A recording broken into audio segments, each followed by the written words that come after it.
শুভেচ্ছা প্রিয় দর্শক, স্বাগত জানাচ্ছি চ্যানেল আইয়ের পর্দায় ফার্স্ট ওয়াশ এখন কি চায়ের আয়োজনের সাথে আছে আমি দীপ্তি চৌধুরী। অন্তর্বর্তী সরকারের প্রধান ডক্টর মোহাম্মদ ইউনূস সম্প্রতি প্রভাবশালী ব্রিটিশ সাময়িকী দ্য ইকোনমিস্টকে দেয়া এক সাক্ষাৎকারে বলেছেন যে বাংলাদেশে ইসলামী চরমপন্থা আসবে না। ওই সাক্ষাৎকারে ডক্টর ইউনূস উল্লেখ করেন ধর্মের বিষয়ে বাংলাদেশের তরুণরা খুব পক্ষপাতহীন এবং তারা এই অবস্থান ধরে দেশকে নতুনভাবে গড়ে তুলতে চান। প্রিয় দর্শক, আমাদের আজকের আলোচনার বিষয় চরমপন্থার শঙ্কা।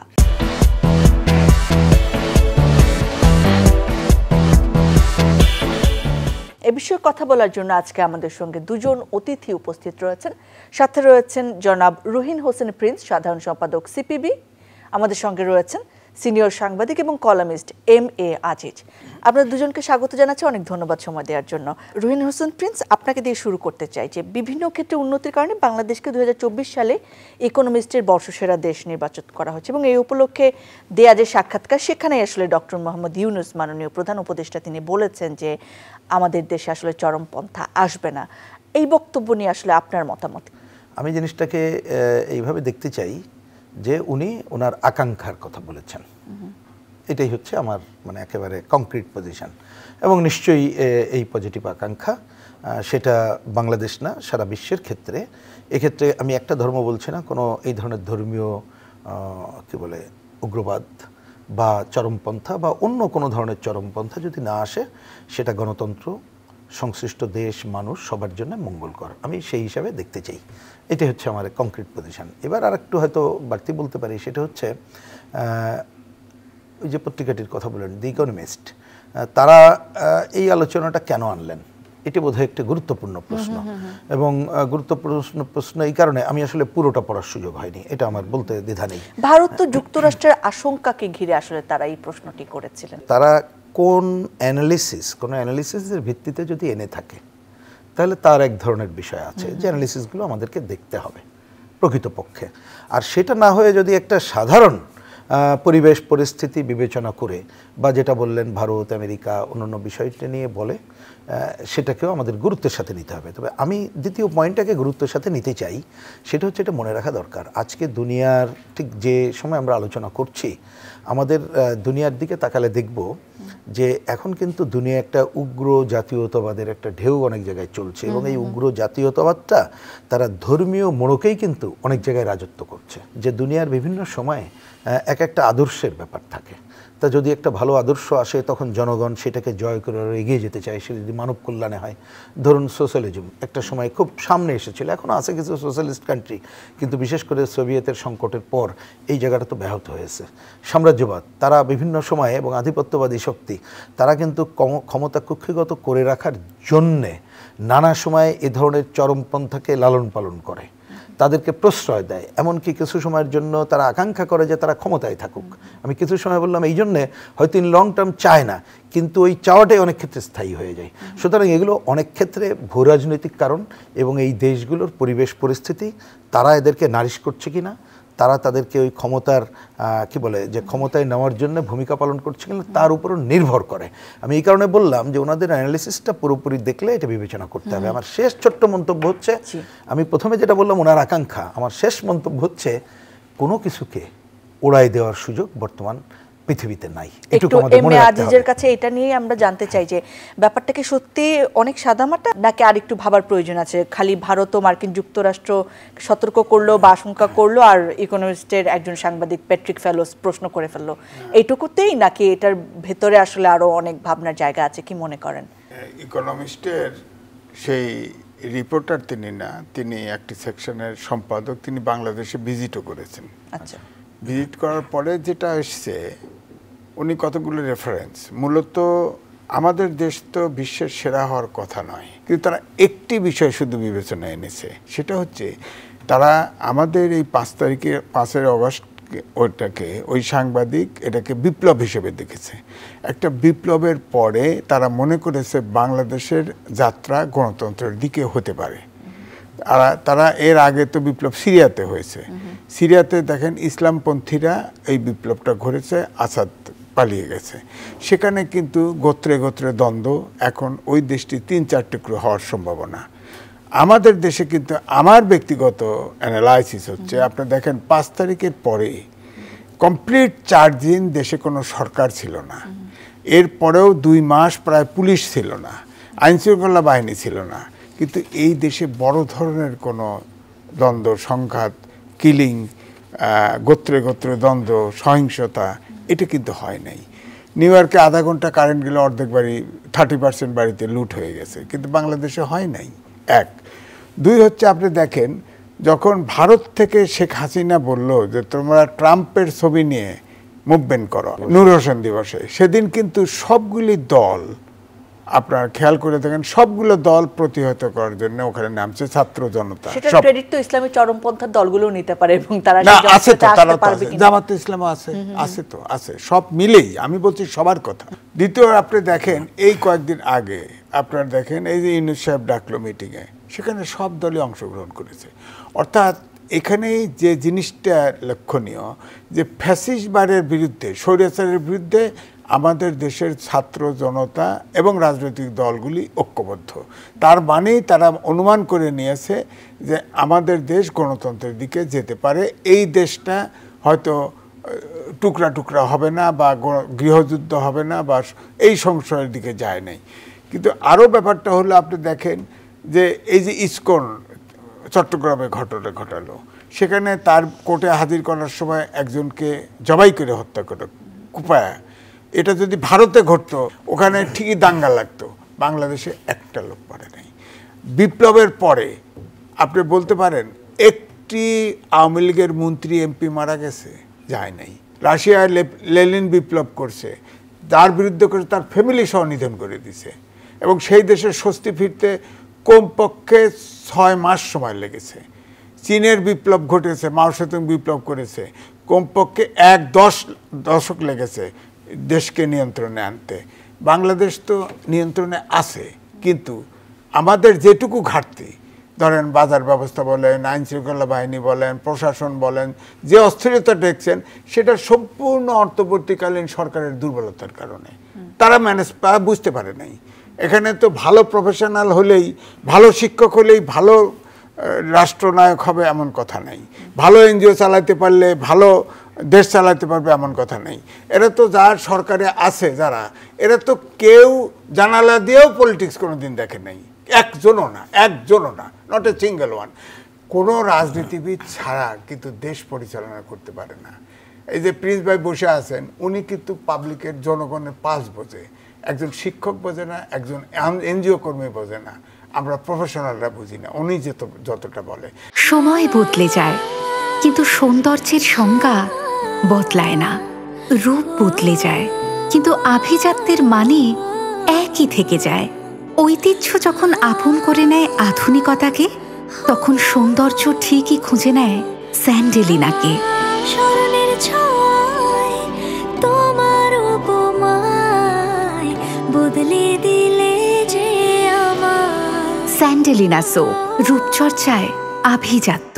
এই জন্য দেখা গেছে একটু দুর্বল রাজনীতিবিদ হলেও তাকে সরকার পরিচালনা করতে গেলে ঠিকই বোঝে কোথায় অগ্রসর। যেমন আমি উদাহরণ দিই, ধরেন পুলিশ, আজ পর্যন্ত পুলিশ ট্রমাটাইজ, পুলিশ এটা বার করতে পারে না। আপনি যদি রাজনীতিবিদ হলে প্রথমেই আগে কারা খুন করেছে, কারা দুর্নীতি করেছে, পুলিশগুলোকে ধরে জেলে পাঠায় দেন।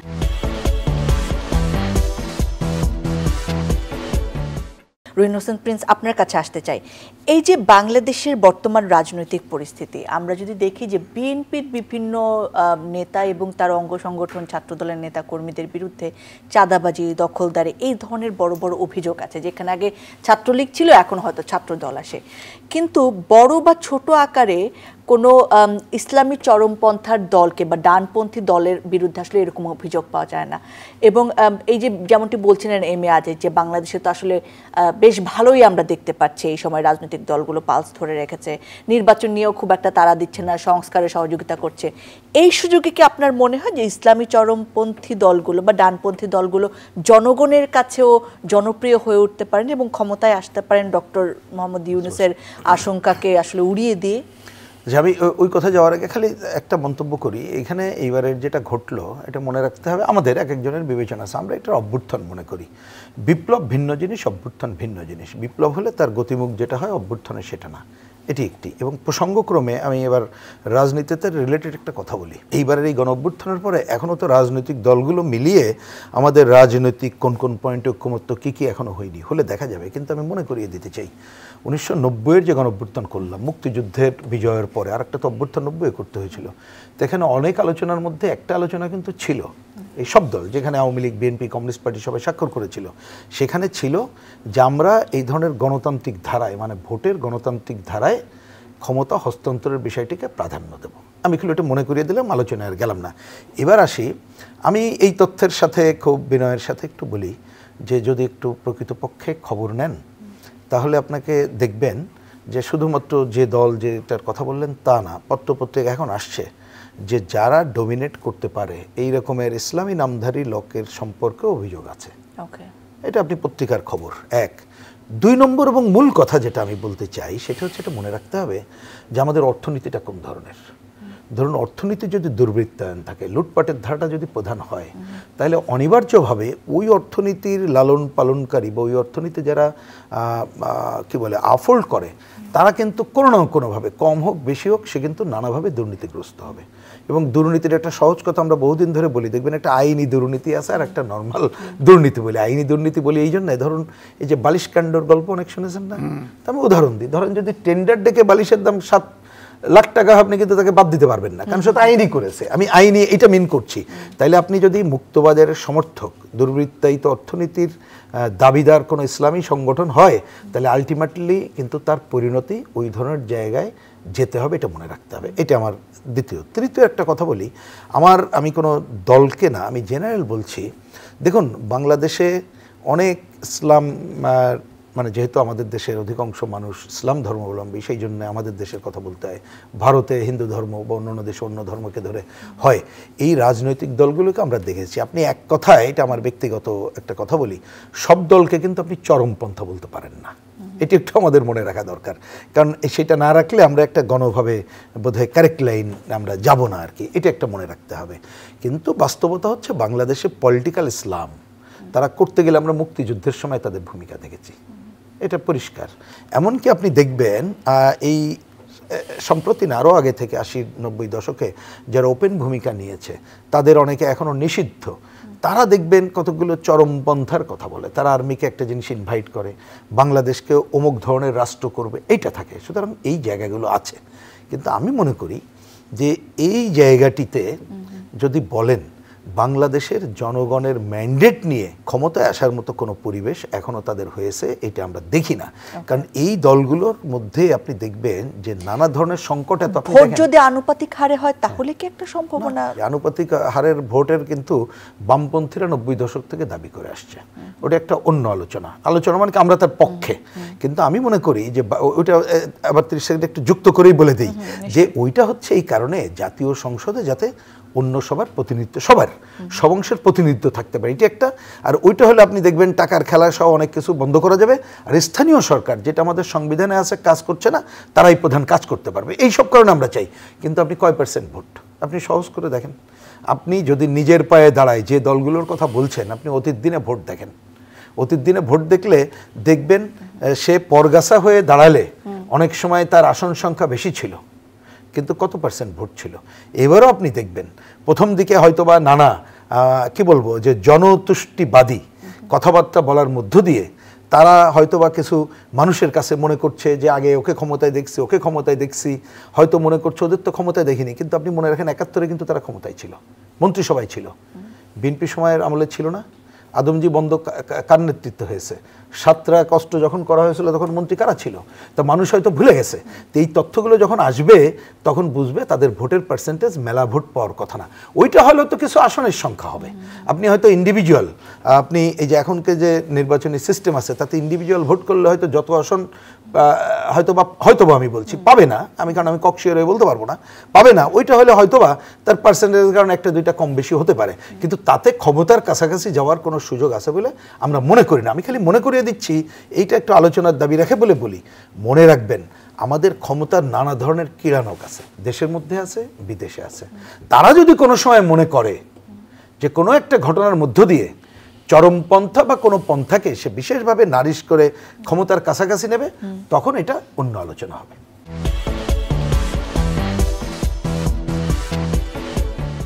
জনাব এম এ আজিজ, গত 15-16 বছরের শাসনামলে উগ্রবাদ কিংবা চরমপন্থাকে আসলে নানাভাবে প্রচার এবং প্রচারণা চালানো হয়েছে এটা নিয়ে। আপনার কি মনে হয় এটা কোনো রাজনৈতিক উদ্দেশ্যে, যেটা ছিল না সেটাকে অনেক সময় বলা হয়েছে? এবং 5 আগস্টের পরে ইসলামী উগ্রপন্থী হিসেবে চিহ্নিত যে যারা আসলে জেলে গেছেন, মামলা খেয়েছেন, তাদেরকে আসলে জামিনে জেল থেকে ছাড়া পাওয়ানো হয়েছে বা যারা ছাড়া পেয়েছেন, এবং ভারতও তাদের এই ঘটনায় বেশ আশঙ্কা প্রকাশ করেছে। এই পুরো ব্যাপারটা আসলে কিভাবে দেখবেন আপনি? তারা কি এখন বেশ প্রভাবশালী অবস্থায় আছেন? ওয়েবসাইটে গেলে পাওয়া যায় যে মুসলিম ধর্মের 79টা সেক্ট আছে, যার ফলে আমার ব্যক্তিগত ওপিনিয়ন হচ্ছে এই জন্যেই মুসলমানরা এক হতে পারে না। বাংলাদেশে আপনি দেখেন 2 শ্রেণীর যেটা ধারণা করা হয়, আমার যেটা এখানে বাতনি আছে, জাহিরি না। জামাত ইসলাম মোটামুটিভাবে খুব অ্যাক্টিভ, এই কারণেই এই আলোচনাটা কিন্তু এসছে। এখন দেখেন, আপনি যখন দখলের কথা বললেন, প্রথমেই আপনি দেখেন ইসলামী ব্যাংক সহ কতকগুলো প্রতিষ্ঠান জামাতের ছিল, সেটা দখল হয়ে গেছিল। তারা কি আইনের জন্য অপেক্ষা করছে? রাতারাতি দখল করে নিয়েছে, তাই না? এখন মাঠে মোটে বিএনপির অনেক চাঁদাবাজি করতেছে, এটা সত্য। আবার 1000-এর উপরে এক্সপেল করে দিয়েছে, এটাও সত্য।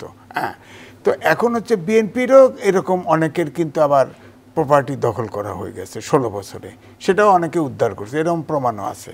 তো সুতরাং এটা কিন্তু আমাদের এই সমাজের একটা ভাইরাস হয়ে গেছে যে জোরপূর্বক যার যখন জোর আছে সে তখন লুট করে নাও, এই প্রবণতাটা। এইটা যদি একটা গণতান্ত্রিক মানবিক দেশ তৈরি হতো তাহলে কিন্তু এইটা কিন্তু দেখা যেত না। যেমন ধরেন ব্রিটেনে যদি আপনি যান, যখনই আপনি পার্টি সমর্থক হবেন সেখানে চাঁদা দিতে হয়। হ্যাঁ, আমাদের কোনো জামাত ইসলাম ছাড়া কোনো দেশ কোনো পার্টি কিন্তু চাঁদা দেয় না। এখন যার ফলে ময়লা ভাগার পরিষ্কার করে তার কাছে চাঁদা নেয়, দোকানে চাঁদা নেয়, হকারের কাছে চাঁদা নেয়, এই করে করে আয় করে। এই হলো ব্যাপার। পলিটিক্সটা রিশেপ দিতে হবে যাতে কর্মীরা চাঁদাবাজি না করতে পারে, এটাও কিন্তু করতে হবে। এটাও একটা সংস্কারের ভিতরে থাকা কথা। তো যাই হোক, আপনি যে কথা বললেন যে ধরেন আমাদের দেশে যে ইসলামিক দল আছে, এই দলের ভিতরে কয়েকটা ভাগ আছে। একটা আছে রিয়েলি চরমপন্থা, ইংরেজিতে বলি আউটলড। আমরা যখন ইংরেজি পত্রিকায় তো আউটলড লিখি, অর্থাৎ আইনের বাইরে, দেশের প্রচলিত আইনের বাইরে তারা কিন্তু তাদের বিশ্বাস রাজনীতি বলেন, তারাও ইসলাম ধর্মের কথাই বলে, তারা বাস্তবায়ন করতে চায় এবং মোটামুটিভাবে তারা বলবো বল প্রয়োগ করে, অস্ত্র ব্যবহার করে করতে চায়। এই মুহূর্তে জামাত ইসলাম কিন্তু আপনার আউটলড পার্টি না, কিন্তু জামাত ইসলামের ব্যাপারটা হলো অতীত যেটা বলে, অতীতের রেফারেন্সগুলো আসে। যেমন প্রিন্স ভাইদের কমিউনিস্ট পার্টি সম্পর্কে বলা হয় না যে তারা রক্কাটা আবির্ভাব করেছে, কিন্তু জামাত ইসলাম কিন্তু এটা ব্র্যান্ডেড, তারা স্বীকার করে না।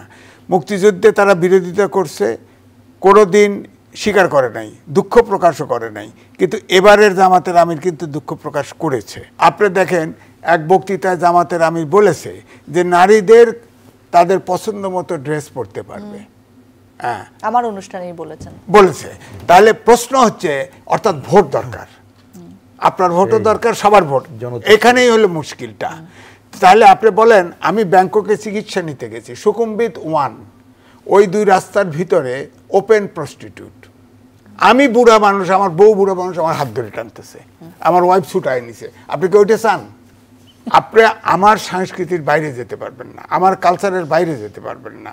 ধীরে ধীরে পরিবর্তন হবে, বিজ্ঞানের যুগে পরিবর্তন হবে, তারাও পরিবর্তিত হবে, সবাই সংস্কৃতি। মনে হয় জনগণ এটাতে ইমপ্রেস হবে না? হচ্ছে না। বিষয়টা হলো জামাত ইসলাম যেটা হয়, আমি বলি আর কি, যে তারা কিন্তু ধরেন প্রত্যেকটা এলাকায় বলতে পারবেন, এখানে ওই বিভিন্ন ইলেকশন থেকে বলতে পারবেন যে এই জামাতের এই পরিমাণ ভোট আছে, কম বেশি বলতে পারবেন। এটা ঠিক। আনুপাতিক কেন চাচ্ছে? 31 দফা বিএনপি করেছে, সব দলের সাথে 20 দল সহ বাইরের বাম অনেক দল, প্রিন্স ভাইদের দল আছে কিনা জানো না, ৬২ দলের সাথে আলোচনা করে ৩১ দফা করেছে, সেটা কিন্তু এই অন্তর্বর্তীকালীন সরকারের কাছে দিয়েছে। এখন তারা আনুপাতিক, হ্যাঁ আমিও আনুপাতিক হারে নির্বাচনের পক্ষে লিখেছিলাম, সমকালে বিশাল করে লিখেছিলাম, যুক্তি দিয়েছিলাম, যুক্তি আছে। আমাদের দেশের যে রাজনৈতিক সংস্কৃতি তাতে করে আনুপাতিক নির্বাচনের কিন্তু প্রয়োজন আছে, কিন্তু এই মুহূর্তে নাই, এই মুহূর্তে নাই। কারণ হচ্ছে যখনই আনুপাতিক নির্বাচন দিবেন তখনই কিন্তু এই যে বিদায়ী পতিত স্বৈরাচার তার কিন্তু একটা ভাগ নেবে, সে কিন্তু পার্লামেন্টে যাবে অংশ নেবে। তা আমরা তো ছাত্র জনতা জীবন দিয়েছে, পতিত স্বৈরাচার বিলোপ চাইছে। আমরা গণতান্ত্রিক বা ইকোনমিস্টের কথা বলছি, তারাও বলছে আমরা গণতন্ত্রের উত্তরণের সম্ভাবনা আছে, অনেকগুলো সূচক দেখিয়েছে, কারণ আমরা এখনো জাতিগতভাবে ঐক্যবদ্ধ। কিন্তু অন্তর্বর্তীকালীন সরকার এইটা হয়ে গেছে একদমই, আমি বলবো একদম আউট অফ পলিটিক্স। আবার আন্তর্জাতিক ক্রাইসিস গ্রুপ আমাদের বাংলাদেশে প্রথম আলোতে ছাপা হয়েছে, সেখানে বলেছে যে জনগণের যে প্রত্যাশা সেটা যদি অন্তর্বর্তীকালীন সরকার পূরণ করতে না পারে এবং রাজনৈতিক দলের সাথে যদি দূরত্ব তৈরি হয় তাহলে রাজনৈতিক শূন্যতা তৈরি হবে। রুহিন হোসেন প্রিন্স, শেষ প্রশ্নটি এটি হবে। আমরা দেখেছি যে বিগত সরকারও কিন্তু মুক্তিযুদ্ধকে একেবারে কুক্ষিগত করে রেখেছেন। এর বাইরে যারা ধর্মীয় কথা বলেন বা ধর্মীয় দলগুলো আছে তারা একেবারেই অন্য মুক্তিযুদ্ধের বিপক্ষে শক্তি ট্যাগ লাগানো হয়েছে, বাকি সবাই মুক্তিযুদ্ধের বিপক্ষে শক্তি। আমরা কি আসলে এই সময় দাঁড়িয়ে ধর্মীয় অনুভূতি, মুক্তিযুদ্ধের চেতনা, ২৪শে যে তরুণদের আশা আকাঙ্ক্ষা, তার সমন্বয়ে একটা রাজনৈতিক ব্যবস্থা তৈরি করার পথে এগিয়ে যাচ্ছি? এটা আগে আমরা অ্যাডমিট করি কিনা ঠিক করি, আমরা অ্যাডমিট করি। সেটা হচ্ছে বিগত দিনের শাসকরা স্বৈরাচারী ক্ষমতা রক্ষার জন্য মুক্তিযুদ্ধকে ব্যবহার করেছে, এটা মনে রাখতে হবে। এবং এইটা ব্যবহার করতে যে হ্যাঁ আমাদের দেশের স্বাধীনতা বিরোধী শক্তি ধর্মকে ব্যবহার করে তারা যেটা করছে এটা অনেকের ক্ষেত্রে যথাযথ ছিল না, কিন্তু অনেক বাড়তি কাজও করেছে, এটা নিঃসন্দেহ। এবং সেটাকে ওই শব্দটাই কারেক্ট প্রচলিত, সবাই বলছে যে ট্যাগের রাজনীতি, এটাকেই প্রধান ছিল না তা না। এবার আসে দ্বিতীয় কথা, তাহলে আমাদেরকে আলটিমেটলি তো পরিত্যাগ করতে হবে সবাইকে। উনি রাজনৈতিক সংস্কারের যে পয়েন্টটাকে তুললেন, মানে তার মানে আমি সহজে বলি যে সমস্ত রাজনৈতিক দলগুলো কিন্তু দেখেন প্রতি মুহূর্তে সংস্কার করে চলতে, আপনি ব্যক্তি জীবন পরিবার জীবন দেখবেন না পাল্টায়, এটা সবাই কিন্তু তাই পাল্টায়। সুতরাং আমাদেরকেও এখানে যদি কারোর কোনো বন্ধাত্ব থাকে, কোনো আমাদেরকেও সোকল ট্যাগ বা ওরকমের অ্যাটিচিউড থাকে, আমাদেরকে এই বন্ধাত্ব দূর করা দরকার। হ্যাঁ মুক্তিযুদ্ধ এটা তো কারোর সাথে তুলনীয় না, তার যে চেতনা সেটাই, এটাকে ব্যবহার করার ব্যাপার না, বা এটাকে ক্ষমতায় থাকার জন্য ক্ষমতায় যাওয়ার জন্য ব্যবহার করার প্রয়োজন না। আবার বাংলাদেশের মানুষ ধর্মপ্রাণ, এখনও পৃথিবীর অধিকাংশ মানুষের সেই জায়গা, সেইটাকে উপেক্ষা করারও বিষয় না, সেটাকে আপনার পজিটিভ জায়গায় নেওয়া দরকার। কিন্তু কোনো চরমপন্থাকে অ্যালাউ করা যাবে না, কারণ সেটা গণতন্ত্র এবং সব জায়গার শত্রুপক্ষ। এটাই বিবেচনা করে আমাদের প্রথমে আগাতে হবে, এইটা আমরা অ্যাডমিট করা দরকার। এবার আসি থার্ড, বর্তমান সরকার। আমি এই সরকার বলতে আপনারা অনেক সময় দেখি, আজকে আপনাকেও বললেন যে অন্তর্বর্তী সরকার, আমি পয়েন্টটাকে একটু অন্যভাবে বলি, আজিজ ভাইকেও বলি, হিসাব করলে আমার মনে হয় অন্তর্বর্তীকালীন পরিষ্কার করে বলা দরকার। কারণ এই কালীন শব্দটা উঠাই দেওয়ার মধ্যে দিয়ে অনন্তকাল অন্তর্বর্তীকালীন, কারণ অন্তর্বর্তী যদি মনে আসে এটা ভুল হবে। তাহলে এখন এই সরকারকে যদি বলেন, তার তো নিজস্ব কোনো রাজনৈতিক ভিশন থাকার কথা না। কথা যদি থাকে, যেটা কথা বলছেন অনেকে, আমি ওই আলোচনায় ঢুকছি না, যেটা অনেক ক্ষেত্রে মিস ইন্টারপ্রিটেডও হয়েছে না, যে রিসেন্ট বাটন দিয়ে কি করলাম, কোনো উপদেষ্টা এমন কথা বলেছে, মুক্তিযুদ্ধের বিরুদ্ধে কথা বলেছে, দ্বিতীয় স্বাধীনতার নামে এমন কথা বলেছে, দেশকে ম্যাপ অন্যদিকে চলে গেছে। তাহলে তাদের তো ওইরকম মানে কি বলবো, নিজস্ব কোনো ভিশন নেই। কিন্তু আমরা বলবো পয়েন্টটা হচ্ছে তাদের একটা অন্যতম কাজ কি, একটা হচ্ছে এই ধরনের স্বৈরাচারী যাতে ভবিষ্যতে না আসতে পারে, তারপরে ব্যবস্থাটা উচ্ছেদ করতে হবে। সবাই তো পারবে না, কিন্তু সেই ব্যবস্থা উচ্ছেদের জন্য কী করা দরকার, কতগুলো সংগঠন করা দরকার, তাতে ওনারা হাত দিতে পারে কিনা, এক। দুই নম্বর হচ্ছে রাজনৈতিক দলের ঐক্যমত্য প্রতিষ্ঠা করে যেতে পারে কিনা। আর সবচেয়ে বড় কাজ হচ্ছে এই কাজের মধ্য দিয়ে পুরো নির্বাচন ব্যবস্থা সংস্কার করে একটা ভালো নির্বাচন করে ক্ষমতা হস্তান্তর। এখন আপনার লাস্ট কোশ্চেন হচ্ছে যে তারা এটা পারবে কিনা। আমার বিবেচনায় নির্ভর করবে, যেহেতু তাদের নিজস্ব পলিটিক্যাল ভিশন, সবটা তারা করতে পারবে না। যদি তার কারো থাকে কোনো অসুবিধা নেই, তাহলে এখনই ওখান থেকে পদত্যাগ করতে হবে, পদত্যাগ করে কোনো রাজনৈতিক দলে যেতে হবে অথবা রাজনৈতিক দলে যোগ দিতে হবে, তারপরে ভোট করে সবাই যদি ম্যান্ডেট দেয় আসুক। কিন্তু এটা যেহেতু নির্ভর করতে হবে রাজনৈতিক দলগুলোর উপর, আমার বিবেচনায় তারা শুধুমাত্র কোনো একটা কথা বলে যদি কাল বিলম্ব করে দ্রুততম সময়ে মানে কাল পরশু বলছি না, অবশ্যই সংস্কার যতটুকু প্রয়োজন ততটুকু করে পরিস্থিতি ভালো থাকতে বলে আজিজ ভাই কতগুলো খুবই কারেক্টলি বলছেন। আপনি জনজীবনে স্বস্তি না দিতে পারলে কিন্তু মানুষ সংস্কার কোনো কিছু পছন্দই করবে না, বলে যে বাবারা দিতে পারছে না ভাগো, আমরা চাই না সেই কথা কেউ বলুক। সুতরাং তাদের ভালোভাবে নির্বাচন করা নির্ভর করছে কত দ্রুত জনগণের কথা তাদের কানে পৌঁছাবে এবং হৃদয়ে পৌঁছাবে, সে অনুযায়ী দ্রুততার সাথে প্রয়োজনীয় সংস্কারের কাজ অন্যান্য জায়গায় যতটুকু করা যায় ততটুকু শুরু করবেন, আর নির্বাচন ব্যবস্থার আমূল সংস্কার করে নির্বাচনের দিকে যাবেন, তাহলে পারবেন। না, আমার মনে হয় যদি আজ 4.5 মাস হলো, আমি এক কথায় উত্তর দেওয়া কঠিন, তবে বলবো যে না, এখনো পর্যন্ত যথাযথ দিকে হাঁটছে বলে মনে হচ্ছে না। ছোট দুটো উদাহরণ না দিলে ভুল হবে। দেখুন, এটা একটা আত্মসমালোচনা করে অবশ্য আমি বলি যে শুরুতে অনেক সংস্কার যখন হয়, আমার মনে হয় এটা আমরাও একটু ভুল করছি। বলা উচিত ছিল 1 নম্বর বাজার ব্যবস্থার সংস্কারের হাত দেন, ওটা দেয় নাই বলে দেখেন লেজে গরুর অবস্থা, আইন শৃঙ্খলার অবস্থা আপনি দেখছেন কি হচ্ছে। তাহলে আপনি যদি মিনিমাম ওই জায়গাগুলো করতে না পারেন, তাহলে জনগণ তো এসব সহ্য করবে না। সারাদিন ল্যাপটপ, ফোন আর অফিসের কাজ। আমি চললাম, তুমি থাকো তোমার কাজ নিয়ে। হয়তো তোমারই জন্য হয়েছি যে প্রেমে বন্য।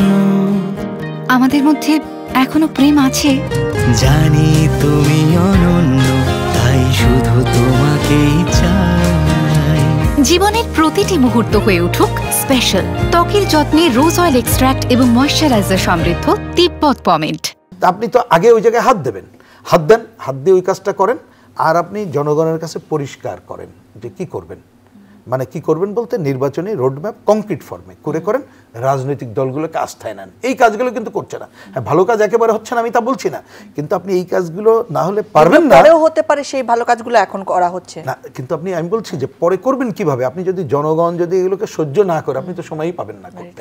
এই আরেকটা কথা খালি বলি, দেখুন আমি কোনো মন্তব্য না করে বলি, এই যে আপনি গত 1 সপ্তাহের দিকেও যদি দেখেন কতগুলো ঘটনা, কতগুলো উপদেষ্টার বক্তব্য, এক একজনের যে বক্তব্য দেখবেন, এটা পরস্পর বিরোধী এবং পরস্পর নিজস্ব সংকটের এক ধরনের বহিঃপ্রকাশ, ঐক্যবদ্ধভাবে না চলার পথটাও কিন্তু দৃশ্যমান করছে, যা আলটিমেটলি ওই যে একটা ভালো নির্বাচন বা গণ অভ্যুত্থানের আকাঙ্ক্ষাকে প্রতিষ্ঠা করার ক্ষেত্রে এইটা কোনো পজিটিভ কথা বলে আমার কাছে মনে হয় না। জনাব এম এ আজিজ, এই প্রশ্নটা না করে শেষ করলে মনে হয় ভুল হবে, কারণ এই 24-এর গণ আন্দোলনের সবচেয়ে বড় স্টেক হোল্ডার আমাদের তরুণরা, আমাদের ছাত্ররা যারা আছেন, তারা কিন্তু শক্তভাবে বলেন এত বড় অভ্যুত্থান আমরা শুধুমাত্র ভোটের জন্য করিনি, সম্পূর্ণ সংস্কার হতে হবে। এটা নিয়ে কি বলবেন আপনি? আচ্ছা, প্রথম থেকে শুরু করে শেষ পর্যন্ত এক দফা দাবি পর্যন্ত কোথাও কি ছাত্ররা রাজনৈতিক সংস্কারের কথা বলেছে?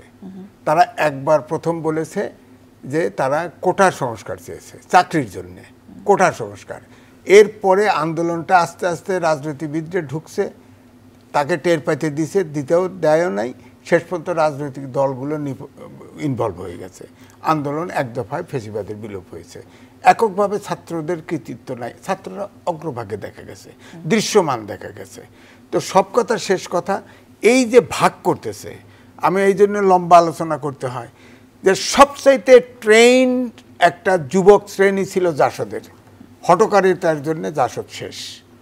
এবং এরা কিন্তু স্কুল থেকে ইউনিভার্সিটির ছাত্র, তারা কিন্তু আপনি দেখেন এই যে জেনারেশন প্রায় 7-8 বছর স্কুল থেকে হিসাব করে এই জেনারেশন যে গ্যাপ তৈরি হয়ে গেল, তারা তো এখন সরকার চালানোর ব্যস্ত, পড়াশোনায় নাই। তো এই গ্যাপটা দূর কবে সমাজে কিভাবে হবে বলেন? আমার মনে টোটালি যে অবস্থাটা, সব অবস্থা এই সরকার এই সরকার অন্তর্বর্তীকালীন সরকার এইটা কিন্তু চালাতে পুরোপুরি যত তাড়াতাড়ি পারে নির্বাচন দেওয়া দরকার মনে করেন? যত তাড়াতাড়ি না, ইমিডিয়েটলি। আমরা সিরিয়া হতে চাই না, আমরা কিন্তু লিবিয়া হতে চাই না, আমরা সিরিয়া বাংলাদেশ হতে চাই। মুক্তিযুদ্ধ করে দেশ স্বাধীন হয়েছে, এই দেশ আমরা ব্যর্থ হতে দিতে পারি না। নিশ্চয়ই আমরা কথা বলবো আরো। প্রিয় দর্শক, কথা চলতে থাকবে। ভালো থাকুক বাংলাদেশ, বাংলাদেশ ব্যর্থ না হোক আমাদের দেশপ্রেম, আমাদের ছাত্র জনতার যে শক্তি, সমন্বিত শক্তি এবং ঐক্য, সেটিও। আবার দেখা হবে, আবার কথা হবে। সে পর্যন্ত ভালো থাকুন, সুস্থ থাকুন, বিদায়।